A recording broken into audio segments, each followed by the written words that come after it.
and it's wrong. I don't accept it. And that is why, as President of the United States, we are going to provide health care to every single American that is as good as the health care I receive as a member of Congress. And we are not going to wait 10 years to do it, or 20 years to do it. We're going to do it by the end of my first term as President of the United States of America.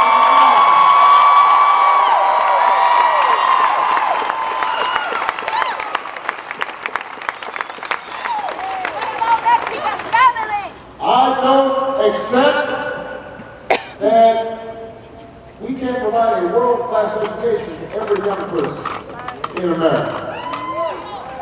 Everybody here benefited from a good education, but there are millions more who don't.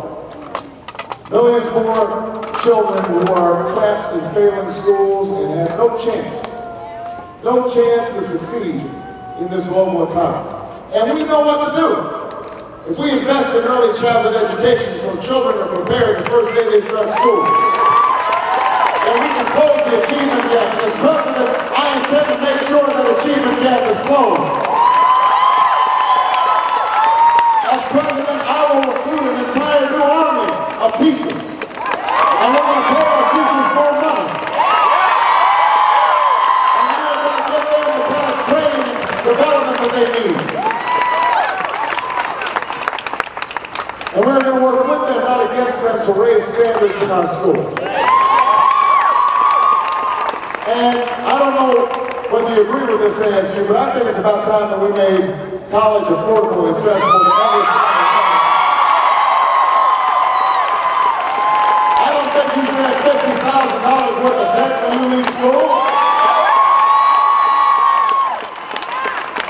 We need to take the banks and the financial institutions out of the business of being middlemen. Take those billions of dollars profits out. Give those loans directly to young people. Increase the number of grants. Provide programs for national service so that those of you who want to serve this nation in the Peace Corps, or as teachers, or as social workers, or as nurses, or as police officers, and all of you have a chance to serve and work off your college education. You want to tap in to your talents and your energy and your idealism. I don't accept that we have to keep on sending $800 million a day to hostile nations because of our addiction to foreign oil, and then in the bargain melt the polar ice caps and change the very climate of this planet. That's why, as President, I intend to raise fuel efficiency standards on cars. If we had cars getting 40 miles per gallon, we would save the equivalent of all the oil we import from the Persian Gulf. Imagine what that would do, not just for our economy, not just for our environment, but what it would do for our foreign policy. We have to cap, and as President, I will cap the emission of greenhouse gases. So that we are rolling back global warming. We're going to initiate renewable energy standards so we use solar and wind and biodiesel and clean energy that can create jobs all across America. Now, some of this will be hard. You know, when I proposed increasing fuel efficiency standards, I didn't do it in front of some environmental group in California. I did it in Detroit, in front of the automakers. And I have to say that the room was really quiet. Nobody quiet. But that's okay, because part of what you should expect from the next president is not just somebody who's going to tell you what you want to hear. You need to get somebody who will tell you what you need to hear. The American people need to hear the truth, even when it's hard, even when it's difficult. We can rise up to challenges as long as we know what those challenges are. I don't care for the politics.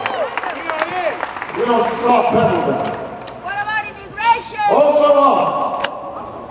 I do not accept that there is a conflict between our security on the one hand and our moral standing in the world on the other. You know, this president has driven our reputation around the world into the ground, and that has made us less safe. This war has made us less safe. I was opposed to this war in 2002, 3, 4, 5, and 6. In 2007, I said we have to have a plan, and I introduced legislation that said we are going to have all our combat troops out by March 30th of 2008. The Senate adopted that timetable, so did the House. It was sent to the President.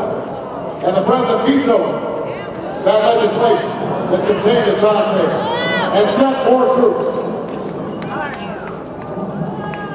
And we now have to understand, the American people have to understand that George Bush, he's just going to try to perpetuate this thing all the way till the next president comes in office. Now, we can't wait 15 months because too many of our young men and women are dying.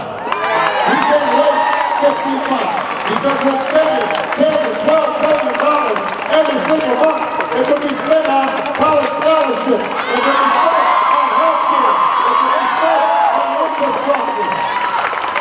It could be spent on clean energy. We can't wait. And so we have to work to put pressure on Republican senators and Republican congressmen to understand there is no military solution to be had in Iraq.